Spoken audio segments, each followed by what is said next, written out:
నమస్తే, నేను లక్ష్మణ్. ఆంధ్రప్రదేశ్లో కాంగ్రెస్ పగ్గాలు శ్రేణిలో చేపట్టిన నాటి నుంచి వైసీపీ పైన అన్న జగన్మోహన్ రెడ్డి గారి పైన పెద్ద ఎత్తున కామెంట్ చేస్తున్నారు. ఇదే సోషల్ మీడియాలో వైరల్ అవుతున్నాయి. పులివెందుల పులిబిడ్డను నేను అని చెప్పి చెప్తున్న షర్మిల అన్ని నిజాలే మాట్లాడాలని చెప్పి కామెంట్స్ కూడా చేస్తున్నారు నెటిజన్లు. ఇదే అంశంపైన మనతో మాట్లాడడానికి పొలిటికల్ అనలిస్టు మధుసూదన్ రెడ్డి గారు ఉన్నారు. ఆయనతో మాట్లాడే ప్రయత్నం చేద్దాం. సార్ నమస్తే అండి. నమస్తే లక్ష్మణ్. ఎందుకు షర్మిల గారు జగన్మోహన్ రెడ్డి గారిని టార్గెట్ చేస్తూ మాట్లాడితేనే ఇంకా కొన్ని నిజాలు దాస్తున్నారు, అసలైన నిజాలు మాట్లాడతలేదు, కావాలని ఒక డ్రామా ఆడుతున్నారని చెప్పి కామెంట్స్ మన సోషల్ మీడియా వ్యాప్తంగా పెద్ద ఎత్తున వినిపిస్తున్నాయి. ఇందులో వాస్తవాలు ఎన్ని ఉన్నాయి? వాస్తవాలు అవాస్తవాలు అనే పక్కన పెడితే నేను ఒక మాట చెప్తున్నాను. తెలుగు ప్రజలు తెలుసుకోవాలా. ఓకే, ఒక అవినీతిపరుడు రాజ్యపాలకుడైతే, ఒక ఉన్మాది రాజ్యపాలకుడైతే, ఒక మూర్ఖుడు రాజ్యపాలకుడైతే, ఒక అవివేకి రాజ్యపాలకుడైతే, ఒక మానసిక వికలాంగుడు రాజ్యపాలకుడైతే, ఒక సైకో రాజ్యపాలకుడైతే, యదవులకు పదవులు దక్కితే ప్రజలు భిక్షగాళ్ళు బానిసలవుతారు. జాగ్రత్త వహించాల్సింది ప్రజలే. ఓకే, చాణక్యుడు ఏనాడో చెప్పాడు ఈ మాట. నా మాట కాదు, నేను చెప్పింది ఇప్పుడు నేను కూడా. కాబట్టి షర్మిల గారు చాలా నిజాలు దాచిపెడుతుంది. అవన్నీ బయట చెప్పాలి అనేది నేను అంటుండేది లక్ష్మణం. ఓకే, ఇప్పుడు మా నాన్నే అన్నీ చేశాడు అని చెప్పటం షర్మిల యొక్క అవివేకం. వాళ్ళ నాన్న లేనప్పుడు చాలా యూనివర్సిటీలు ఉన్నాయి. ఆంధ్ర యూనివర్సిటీ నిర్మాణం జరిగినప్పుడు రాజశేఖర రెడ్డికి సంబంధం లేదు. అర్థమవుతుందా? కర్నూలులో రాయలసీమ మెడికల్ కాలేజీకి వాళ్ళ తండ్రికి సంబంధం లేదు. ఓకే, శ్రీ వెంకటేశ్వర విశ్వవిద్యాలయానికి వాళ్ళ తండ్రికి సంబంధం లేదు. అర్థమవుతుందా నేను చెప్పింది? అన్నీ మా నాన్నే చేశాడు. నాగార్జున సాగర్ ఏమన్నా రాజశేఖర రెడ్డి కట్టిండా? శ్రీశైలం డ్యామ్ ఏమన్నా రాజశేఖర రెడ్డి కట్టిండా? సరిగ్గా పులివెందల దగ్గర ఉన్నటువంటి మైలవరం డ్యామ్ ఏమన్నా రాజశేఖర రెడ్డి కట్టిండా? సోమశల ప్రాజెక్ట్ ఏమన్నా రాజశేఖర రెడ్డి కట్టిండా? కండలేరు రిజర్వాయర్ ఏమన్నా రాజశేఖర రెడ్డి కట్టిండా? ఏం కట్టిండు రాజశేఖర రెడ్డి? కట్టిండు, 2 కట్టిండు. ఒకటేంటంటే ఓకే, పులిచింతల, 2 గొళ్ళకమ్మ. అది 43 టీఎంసీలు, అదొక 3 టీఎంసీలు. అంతేనా? ఇంకా మిగతా అన్నీ కొబ్బరికాయలు కొట్టుకునిండు. కొబ్బరికాయలే కదా కొట్టింది. పోలవరం డ్యాము మీ అయ్యి కట్టిండే. పోలవరం డ్యామ్మా, పోలవరం డ్యాము మోరక మట్టి పనులు చేసుకొని లెఫ్ట్ కెనాలు, రైట్ కెనాలు 150 కిలోమీటర్ల కాలం ఉంటే 90 కిలోమీటర్ల పైన మట్టి లోడేసి డబ్బులు కొట్టేసిపోయింది మీ నాయన. ఓకే, మెయిన్ డ్యామ్ ఎప్పుడు కట్టాడు? పోలవరం డ్యామ్మా. చంద్రబాబు నాయుడు వచ్చిన దాకా మెయిన్ డ్యామ్ పనులే లేవు కదా, మట్టి పనులు మొదలుపెట్టాడు. ఓకే, అంతకుముందు కొబ్బరికాయ ఆయన కూడా కొట్టాడు. ఎవరు? టి అంజయ్య అని, తెలంగాణ ఆయన, 80లో. అసలు 1941లో బ్రిటిష్ వాళ్ళు సర్వే చేసి దానికి రిపోర్ట్ ఇచ్చారు, పోలవరం డ్యామ్ కట్టాలని. తప్పు లేదు, కొన్ని పనులు మంచిగా చేశాడు రాజశేఖర రెడ్డి. నేను చెప్తా గర్వంగా. 108, ఆరోగ్యశ్రీ, ఫీజు రింబార్స్మెంటు, అంతే కదా. రాజశేఖర రెడ్డి 3 పథకాలతోనే కదా హీరో అయింది. దాని వెనక మాటున నీ తండ్రిని అడ్డం పెట్టుకొని నీ కుటుంబం ఓకే, ఇన్ని కంపెనీలు ఎట్టొచ్చినాయి? 18 కంపెనీలు. అవి చెప్పు కొద్దిగా, నేను అడుగుతుండా. ఇప్పుడు 3 IIIT, ఇడుపులపాయలో ఒక IIIT, నూజివీడికాడ ఒక IIIT, తర్వాత బాసర్లో ఒక IIIT. అంతేనా? ఏమన్నా ఐఐటీలు తెచ్చినాడా, ఐఐఎంఎల్ తెచ్చినాడా రాజశేఖర రెడ్డి? తేలేదు కదా. ఓ అబ్బో అంతా రాజశేఖర రెడ్డి చేసిండు, రాజశేఖర రెడ్డి చేసిండని డోలు బజాయించుకుంటాడు. నేను ఇంకో మాట చేస్తాడా, సెంట్రల్ గవర్నమెంట్ జాతీయ స్థాయిలో రుణమాఫీ చేసింది, రైతు రుణమాఫీ. భారతదేశ వ్యాప్తంగా 70,000 కోట్లు చేస్తే దాంట్లో రాజశేఖర రెడ్డి చేసిన రుణమాఫీ ఎంత అంటే 12,500 కోట్లు. అదే చంద్రబాబు నాయుడు రుణమాఫీ చేసింది మొత్తం టోటల్గా అనుకున్నది 24,500 కోట్లు అయితే దాదాపుగా 18,000 కోట్లు ఇచ్చిండు. లాస్ట్ పీరియడ్ ఆగిపోయింది. ఓకే, చంద్రబాబు నాయుడు రుణమాఫీ చేసినప్పుడు 24,500 కోట్లు మొత్తం ఒక్క ఆంధ్రప్రదేశ్ రాష్ట్రానికి, తెలంగాణ కాకుండా. దాంట్లో ఇడిపోయిన రాష్ట్రంలో దాదాపు 18,000 కోట్లు ఇచ్చిండు. మీ తండ్రి రుణమాఫీ చేసింది 12,500 కోట్లకే. ఏది? ఉమ్మడి ఆంధ్రప్రదేశ్కి.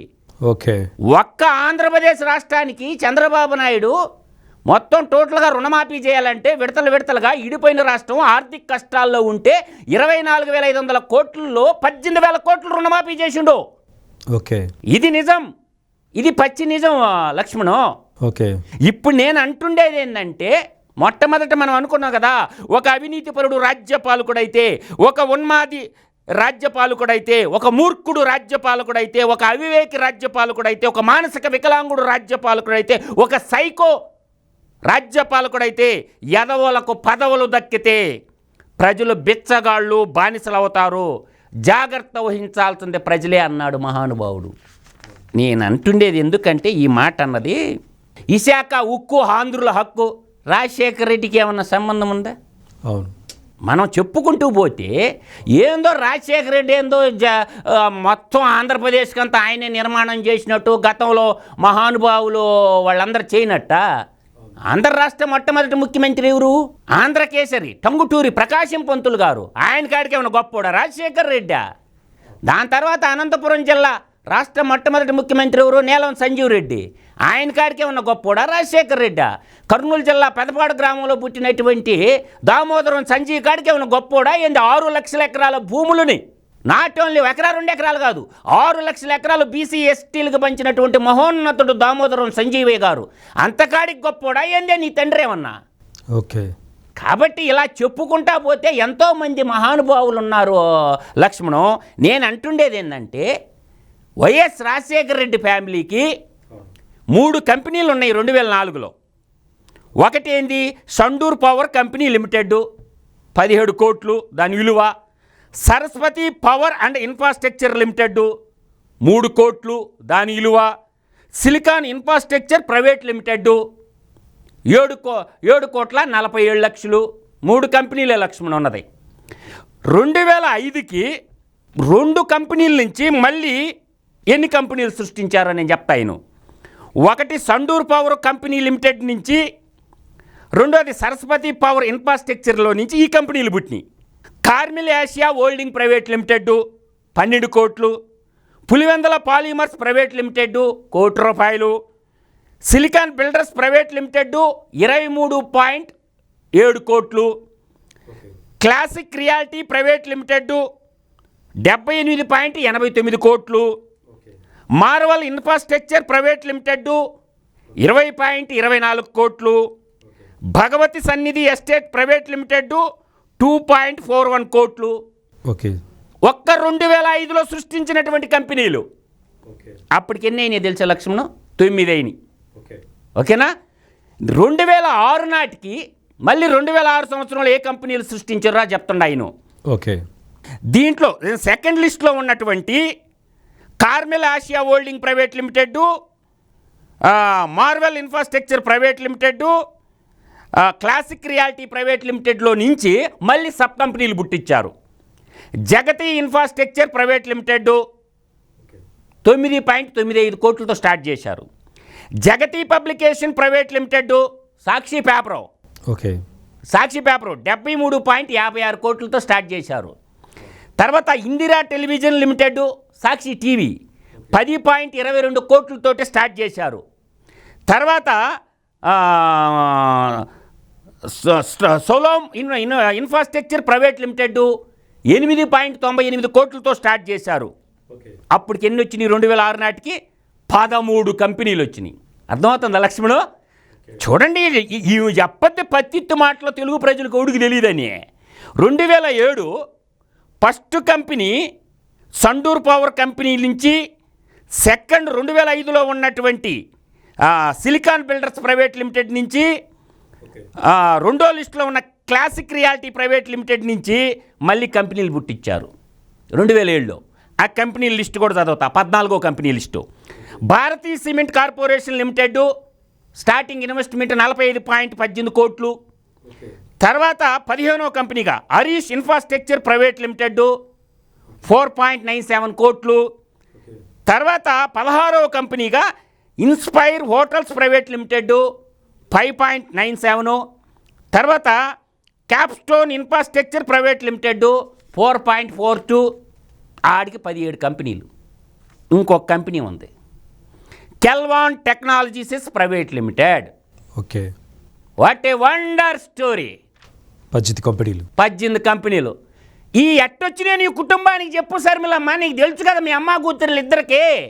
ఓకే, మీ అమ్మకి అన్నీ తెలుసు కదా, నీ భర్త అనిల్కి అన్నీ తెలుసు కదా, మీ అన్న ఎట్టా చెప్పలేడు, నీకు అన్నీ తెలుసు కదా. నువ్వు ప్రత్యేక హోదా తేలేదు, స్పెషల్ ప్యాకేజీ తేలేదు, పోలవరం డ్యాము కట్టలేదు, అంద్రీనీవా ప్రాజెక్టు చేయలేదు అంటున్నావు కదా. ఇన్ని కంపెనీలు నీ కుటుంబానికి ఎట్టొచ్చి నీ శర్మిలమ్మ చెప్పమ్మా, నిజాలు చెప్పు తల్లి. ఒక భరతమాత భారతదేశంలో పుట్టిన బంగారు చెల్లి చెప్పమని అడుగుతుండా నేను. ఈటి కథ కూడా చెప్పు. నిన్నే చెప్పినావు కదా సాక్షిలో నాకు వాటా ఉందని. కాబట్టి ఈ 18 కంపెనీలు ఎట్టొచ్చినాయో ఎట్ట సంపాదించారో అంతకుముందు లేవు కదా ఈ 18 కంపెనీలు. మీ నాన్న చేసిన 5 సంవత్సరాల 3 111 రోజులకి కాలానికే ఇన్ని కంపెనీలు సృష్టిస్తే అవి కూడా చెప్పమ్మా. నీ పక్కనున్న రఘువీరారెడ్డి మినిస్టరు ఆయన్ని చెప్పమానండి. ఎవరో ఒకరు చెప్పండి, క్యాబినెట్లో ఉన్నోళ్ళు, కాంగ్రెస్ పార్టీలో ఉన్నోళ్ళు ఇవన్నీ నికారస్గా సంపాదించిన ఆస్తులని చెప్పండి శర్మిలమ్మ గారు ప్రజలకి. ఇప్పుడు చంద్రబాబు నాయుడిని లేస్తే చంద్రబాబు నాయుడు అంటుండవు కదా. ఏమి చేసినాడు చెప్పమ్మా. మీ నాన్నగారు చంద్రబాబు నాయుడిని హైకోర్టులో కూర్చొని పెట్టిండు, చెక్క కుర్చీ వేసి. ఆ రోజే మీ నాన్న ఏమి తేల్చలేకపోయిండు. కాబట్టి భారతీయ జనతా పార్టీ ఫస్ట్ నువ్వు చెప్పాల్సి ఉంది, మీ 18 కంపెనీలు ఈ కుటుంబంలో ఎట్టొచ్చినాయో చెప్పమని అడుగుతున్నాం మేము. మీ నాన్న ముఖ్యమంత్రి కాకముందు లేవే, గతంలో మీ నాన్న మినిస్టర్గా కూడా చేసింది కదా, అప్పుడు కూడా లేవులే. ముఖ్యమంత్రి అవ్వంగానే 18 కంపెనీలు ఎలా వచ్చినాయి అమ్మా చెల్లెమ్మ? ఒకరు చెప్పు శర్మిలమ్మ గారు, మేము అడుగుతున్నాం. సాక్షి పత్రిక లేకపోతే ఛానల్ మొత్తం నాకు కూడా షేర్ ఉందని చెప్తున్నప్పుడు ఆ ఛానల్స్లో పొద్దున్న లేస్తే ఆమెను తిడుతూ వైసీపీ పార్టీ వాళ్ళు కూడా తిట్టిపోస్తున్నారు సోషల్ మీడియాలో. ఎందుకు మరి ఆమె వాటాదారుడిపైనే ఆ విధంగా ఆమెకు ఓనర్ అయి ఉండి మరి కింద స్థాయి సిబ్బంది అదే ఛానల్ ఆమె గురించి ఎందుకు నెగిటివ్ ట్రోల్స్ చేస్తున్నారు? నేననేది అది కాదు లక్ష్మణం. అసలు సాక్షి ఛానల్ ప్రజలది, అది వాళ్ళది కాదు, వాళ్ళ కుటుంబానికి కాదు. సాక్షి పేపరు, సాక్షి టీవీ అనేది ప్రజలది, అది వాళ్ళది కాదు. అసలు ఎట్టొచ్చినాయి డబ్బులు మీకు? యాడికెళ్ళి వచ్చినాయి అంత సొమ్ము? అంటే తండ్రి అధికారాన్ని అడ్డం పెట్టి జలయజ్ఞంలో భాగంగా కొన్ని సిమెంట్ పరిశ్రమలకి వాళ్ళకి కావాల్సిన గనులు లీజు, వాళ్ళకి కావాల్సిన వాటరు, వాళ్ళకి కావాల్సిన కరెంటు, వాళ్ళకి కావాల్సిన భూములు పారిశ్రామికవేత్తలకు కట్టబెడితే ఓకే, దీంట్లో 10 రూపాయల షేరు సాక్షి ఛానల్లో 350 రూపాయలకు కొనరు.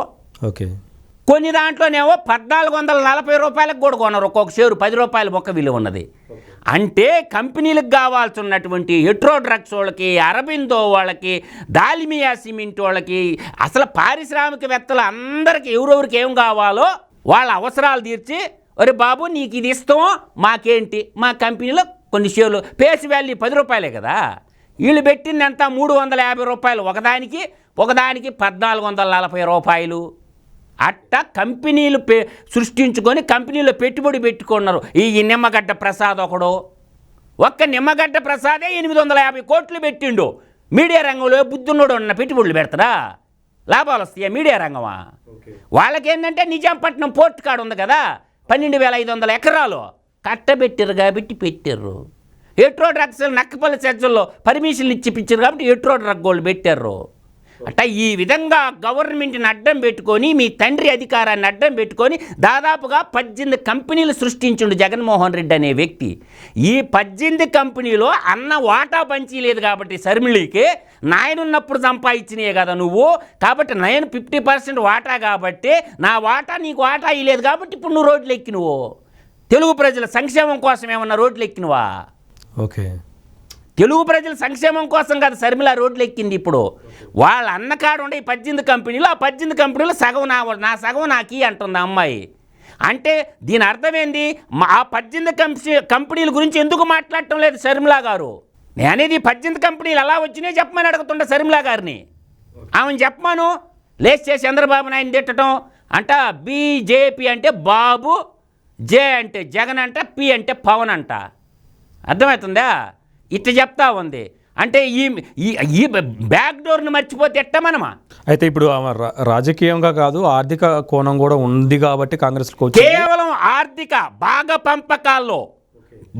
పంపకాల్లో వచ్చిన తేడాల పరంగా రోడ్ల మీదకి వచ్చిందే కానీ షర్మిలా గారు కాంగ్రెస్ మీద ప్రేమ మాత్రం కాంగ్రెస్ మీద ప్రేమ కాదు, తెలుగు ప్రజల మీద అంతకంటే ప్రేమ కాదు. గతంలో చెప్పింది కదా, నేను మెట్టినింటి కోడల్ని, నేను బిడ్డలు లేడే కన్నా తెలంగాణలోనే నా జీవితం అని చెప్పి తెలంగాణ అంతా తిరిగింది కదా. వైఎస్ఆర్ టీపీ పెట్టి తెలంగాణ ప్రజలకు టోపీ పెట్టింది కదా. ఇప్పుడు ఏడ చేసుకోలేకపోయి కాంగ్రెస్ పార్టీలో జాయిన్ అయిపోయింది. కాంగ్రెస్ పార్టీలో జాయిన్ అయిపోయింది కాబట్టి ఈరోజు కాంగ్రెస్ పార్టీ అన్నీ చేస్తుంది. రాష్ట్రాన్ని ఎడగొట్టింది కాంగ్రెస్ పార్టీ, దానికి నేను కూడా ఒప్పుకుంటాను. ఫస్ట్లో రాష్ట్రాన్ని కలిపింది కాంగ్రెస్ పార్టీయే, రాష్ట్రాన్ని ఎడగొట్టింది కాంగ్రెస్ పార్టీయే. కాబట్టి షర్మిలా గారు ఈ 18 కంపెనీలు ఎలా వచ్చినాయో కానీ చెప్పగలిగితే వాళ్ళ అన్నగారికే నేను కూడా సెల్లిట్టు కొడతా షర్మిలమ్మకి. ఆ 18 కంపెనీల లిస్టు మాట్లాడటం వల్ల షర్మిలమ్మ గారు మేము కష్టపడి సంపాదించుకున్నది మా కుటుంబము, మేము ఎక్కడ అవినీతి చేయలేదు, మేము దోపిడీ చేయలేదు, షర్మిలమ్మ గారికి సెల్లిట్టు కొడదాం. ఆ 18 కంపెనీలు ఎలా వచ్చినాయి చెప్పమని నేను అడుగుతుండా లక్ష్మణ్ గారు. రియలీ ఇప్పుడు షర్మిలా గారు చేస్తున్న రాజకీయంగా కాదు ఆర్థిక అంశాలు కోణం కూడా ఆధారపడి ఉన్నదనేది చాలా క్లియర్ కట్గా కనిపిస్తుంది. ఇది కాంగ్రెస్ తెలుగు ప్రజల మీద ఉన్న ప్రేమ కాదు, కేవలం ఆర్థిక కోణాలు ఉన్నాయి కాబట్టే ఈ విధంగా కాంగ్రెస్ వైపు నిలబడి ప్రతిపక్షాలపైన జగన్మోహన్ రెడ్డి గారి పైన ఈ విధంగా షర్మిల విమర్శలు చేస్తున్నారని చెప్పి ఈ విశ్లేషణ ద్వారా మనకు అర్థమవుతుంది. మరొక అంశంతో మళ్ళీ కలుద్దాం.